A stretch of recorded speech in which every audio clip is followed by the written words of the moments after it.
The frame freezes at the exact wrong moment. The alien's arm is bent in a direction elbows were never meant to go, and even though I've seen it dozens of times now, my stomach still knots. 7 seconds. That's all it took. 7 seconds between a spilled food tray and 7 bodies collapsing onto the cafeteria floor like discarded cargo. I keep replaying it as if repetition might dull the edge. It doesn't. The review room is dark, lit only by floating screens and the dull glow of system indicators. Cooling fans hum behind the walls, steady and indifferent. I know. My drink trembles slightly in my hand. Not because the room is cold, but because I am. I've worked station security long enough to think I understood violence. I've monitored brawls over unpaid credits, drunken disputes, even ceremonial duels meant more for pride than harm. I knew how chaos usually unfolded. Or at least I thought I did. That day started like any other. Same recycled air. Same scorched food smell masked by artificial sweetness. Same endless hours watching feeds no one else wanted to watch. I was bored. That's the truth, and it's the one I can't forgive myself for. I saw Vienthal and his crew pushing through the crowd, big bodies, armored skin, loud voices. The usual kind of trouble. I saw their attention settle on a lone human sitting near the wall, eating quietly. Riker Donovan. One person. Unarmed. Outnumbered. And I did nothing. I didn't flag the feed. I didn't deploy intervention drones. I didn't even sit up straight. I told myself I knew how this would go. Intimidation. Shouting. Maybe a shove. Paperwork later. I'd seen the pattern 100 times. That assumption sits in my chest like broken glass. They circled him with the confidence of predators who believed they'd already won. They thought they smelled fear. What I didn't realize, was that they were circling something far more dangerous. The moment haunts me now. Not the violence. The choice. I chose to watch. I chose convenience over duty. And in doing so, I witnessed something that shattered everything I thought I understood about humans, and about myself. Fear doesn't always announce itself loudly. Sometimes it arrives quietly like a frequency you feel more than hear. A pressure behind the eyes. A warning that something fundamental is off. I was monitoring biometrics when it started to feel wrong. Standard protocol overlays vital data whenever tensions rise. Heart rate, body temperature, stress indicators. Every species responds the same way when conflict is imminent. Numbers spike. Biology prepares for impact. Except Donovan's didn't. His heart rate sat calmly at 60 beats per minute. Steady. Cool. Normal. While Vienthal screamed inches from his face. I tapped the screen, convinced the sensor grid was malfunctioning. No change. The line stayed flat. The human kept chewing, unhurried, as if the universe around him had paused. That's when the chill crept up my spine. We like to think of ourselves as evolved beings. We come from protected worlds, lighter gravity, safer ecosystems. We grew strong because we were allowed to. Humans didn't get that luxury. Their planet tried to crush them every day. Gravity pulling, weather punishing, survival demanding constant adaptation. They didn't evolve to dominate. They evolved to endure. I stared at that flat green line and felt my confidence drain away. A surrounded being should react. It should show fear or aggression, posture or submission. Donovan did none of it. He was waiting. And that waiting was worse than panic. It wasn't courage. It was calculation. Something ancient in my mind recognized the pattern before my thoughts caught up. This wasn't prey frozen in fear. This was a predator conserving energy. A creature that didn't need to rush because it already knew how the encounter would end. The room felt smaller. The air thinner. I found myself gripping the console as if bracing for impact.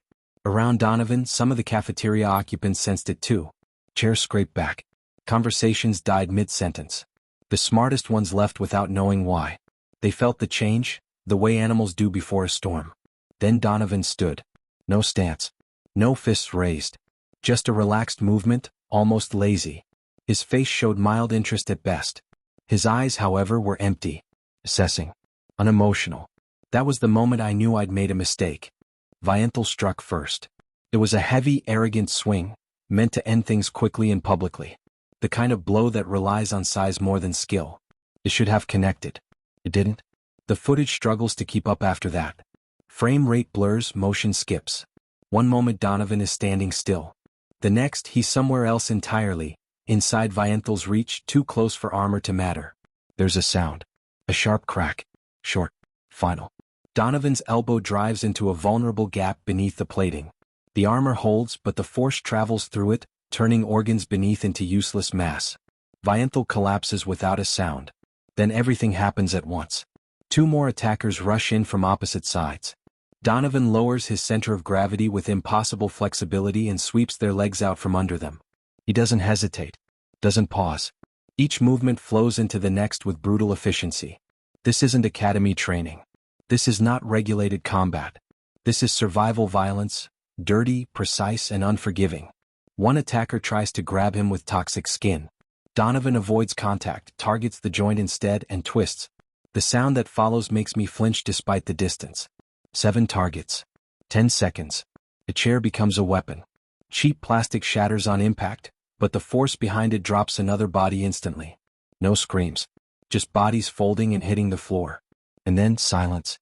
Donovan stands alone amid the wreckage. No victory cry. No heavy breathing. He straightens his jacket, brushes debris from his shoulder, and calmly returns to his seat. He picks up his fork. That moment breaks something inside me. His heart rate peaks briefly, then slides back down as if nothing of consequence occurred. Around him, 7 of the station's toughest cadets lie broken, alive but thoroughly defeated. What I witnessed wasn't fury. It was control. The cafeteria doesn't move for several seconds. No one speaks. No one approaches. The silence feels heavier than the violence ever did. Donovan eats. That image follows me into the review room later, looping endlessly on the screen. I can handle blood. I can handle broken limbs. What I can't process is the calm. Protocol demands an interview. I'm the one assigned. He sits across from me in a plain room, hands folded, posture relaxed. He looks normal. No rage. No pride. Just patience. I ask him why. He answers without hesitation. I restrain myself. The words hit harder than the footage. I remind him of the damage. 7 injured. Trauma wards full. He nods as if acknowledging an accounting error. I targeted non-lethal points, he explains calmly. Joints. Nerve clusters. Structural weaknesses.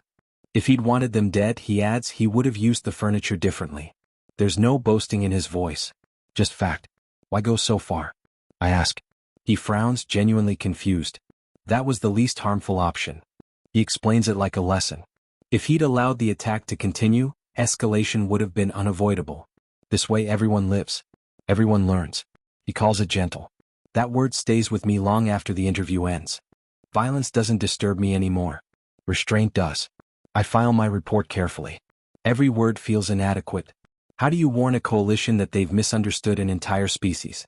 Humans aren't reckless. They aren't savage. They are controlled. And control is not the absence of danger, it is the management of it. We've treated humans as equals because they behave like equals. They laugh. They follow rules. They tolerate insult after insult without retaliation. We mistook politeness for weakness. What I saw wasn't human potential unleashed. It was human potential restrained. A fraction of capability applied with precision. That's the truth that terrifies me. They are not volatile weapons. They are armed devices with safeties permanently engaged by choice. I add a note to the database myself. It's unofficial. It has to be. Human restraint is not guaranteed. It is not enforced by law or biology. It is a decision renewed every second. If that decision is ever withdrawn, no treaty will save us. I shut off the monitor. Donovan walks out of frame, unbothered, unconcerned. He doesn't look back. The room goes dark. In the dark, it's easier to pretend the monsters are outside the walls. Harder to accept that we invited them in, and never realized what they were capable of.